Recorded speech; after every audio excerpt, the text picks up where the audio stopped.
South India shopping mall, the wedding Mantra, సరికొత్త wedding collection, South India shopping mall. So మీ కళ్ళ ముందు heroine గా ఎదిగిన వాళ్ళని మీరు చూసిన వాళ్ళు అంటే ఎవరని చెప్తారు? ఎట్లా అంటే మీరున్న పీరియడ్ లో వచ్చి సో అవకాశాలు పొందుపరుచుకొని హీరోయిన్ గా ఎదిగిన వాళ్ళు రోజా గారు. రోజా మేము ఇద్దరు పిల్లల ముద్దులు పోలీస్ చేస్తున్నప్పుడు చంద్రగిరిలో ఒక పోలీస్ స్టేషన్ లో షూటింగ్ జరుగుతుంది. అప్పుడు ఈ అమ్మాయి ప్రేమ తపస్సు అని ఒక సినిమాకి సెలెక్ట్ అయింది, మన డాక్టర్ శివప్రసాద్ గారి cinema. She's from very poor family అట, నాకు తెలియదు. ఒక అమ్మాయి లంగా ఓణి వేసుకొని ఒక కొంచెం కలర్ఫుల్ ఒక మిల్క్ వైట్ దీంట్లో రెడ్ బార్డర్లో వేసుకొని లంగా ఓణి వేసుకొని ఒక దగ్గర కూర్చొని తింటుంది అన్నం. నేను అన్న ఎవరు అమ్మాయి పొద్దుటి నుంచి ఇక్కడిక్కడే తిరుగుతుంది అంటే, మేడం డాక్టర్ శివప్రసాద్ గారి హీరోయిన్, ఎల్లుండి ఓపెనింగ్ ఉంది. ఆ డ్రెస్ కూడా ఆ సినిమా కోసం కుట్టించారంట. మరేంటి అమ్మాయిని అక్కడ కూర్చోబెట్టి పెడుతున్నారు హీరోయిన్ అంటే ఏమో మేడం నాకు తెలీదు, అక్కడే కూర్చోబెట్టిన అంత జూనియర్స్ తింటున్నారు అక్కడ. నేను చూసి అమ్మాయిని ఇలా తీసుకురండి నా దగ్గరికి, ఇక్కడ తింటుంది భోజనం అని చెప్పి నా భోజనం పెట్టి తనని భోజనం పెడితే తినింది. థ్యాంక్ యూ మేడం అట్లా అని.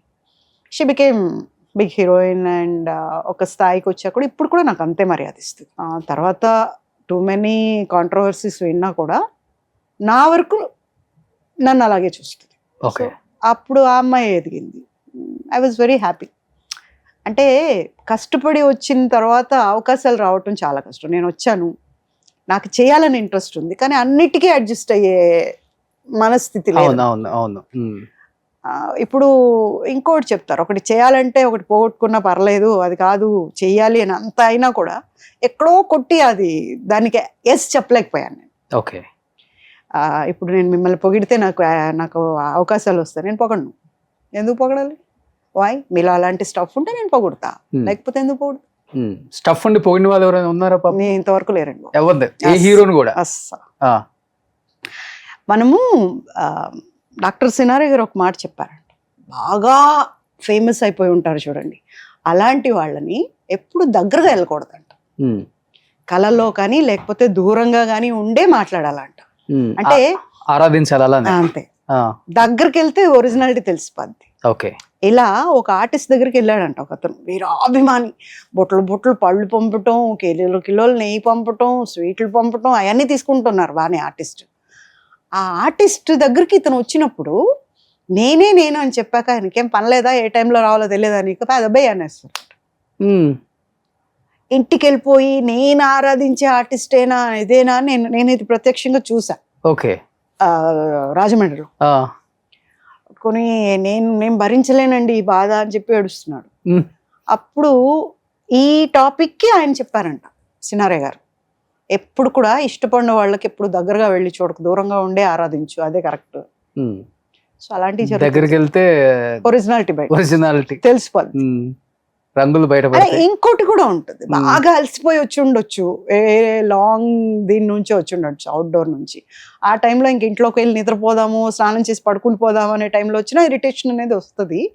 బట్ అలాంటప్పుడు కానీ మనం కేజీలు నెయ్యి తిన్నాము, స్వీట్లు తిన్నాము, పళ్ళు తిన్నాము, ఇన్ని తిన్నప్పుడు కనీసం ఉండమ్మా రేపురా, ఒక టైంకి రానన్నా చెప్పొచ్చు కదా. ముందు ఇక్కడి నుంచి జనాలతో తోయించేసేసరికి పాపం తట్టుకోలేకపోయాను. ఓకే, సో ఆల్మోస్ట్ అందరు హీరోస్తో వర్క్ చేశారు కాబట్టి మీ యాక్టింగ్ చూసో లేకపోతే మీ స్ట్రైట్ ఫార్వర్డ్ దాన్ని కూడా ఇష్టపడే వాళ్ళు చాలా మంది ఉంటారు. మీకు కాంప్లిమెంట్ ఇచ్చిన వాళ్ళు కానీ లేకపోతే మీకు బాగా యాక్ట్ చేస్తున్నారని సపోర్ట్ చేసిన హీరోస్ కానీ మీ లైఫ్లో ఉన్నారా అంటే ఒకటి రెండు పేర్లు? ఒకటి కూడా లేదు. నాకు పొగరెక్కువ అనే పేరు ఉందండి. ఎందుకంటే అదే పోనీ పొగరెక్కువ బాగా నీకు అని చెప్పిన హీరోస్ కూడా ఉండుంటారు. ఎవరు? చాలా మంది ఉన్నారు. చాలా మందిలో కొంతమంది చాలా మంది ఉన్నారు. నీకు బాగా పొగరెక్కువ, నాకు ఎక్కువ, అదే నాకుంది. ఇప్పుడు కూడా నాకు అదే ఉంది. చాలా మంది చెప్పారు. అంటే మనం తప్పుగా మాట్లాడడం, మనం కరెక్ట్ మాట్లాడతాం, అది తప్పు. అది మాట్లాడకుండా నేను ఉండలేను. ఇంకొకటి ఉంది, నాకు ఏదైనా నాకు ఒక విషయం తెలిసిందంటే, ఇప్పుడు మీరు ఏదో అన్నారని తెలిసింది అనుకోండి, మీ ఇంటికి వచ్చేనా సరే దులిపి పడేస్తాను. నేను నా పొట్టలో పెట్టుకోలేను, నాకు ఉండదు అసలు, కొట్టుకుంటుంది అది బయటకు వచ్చేదాకా. ఆ టైప్ నేను. ఓకే,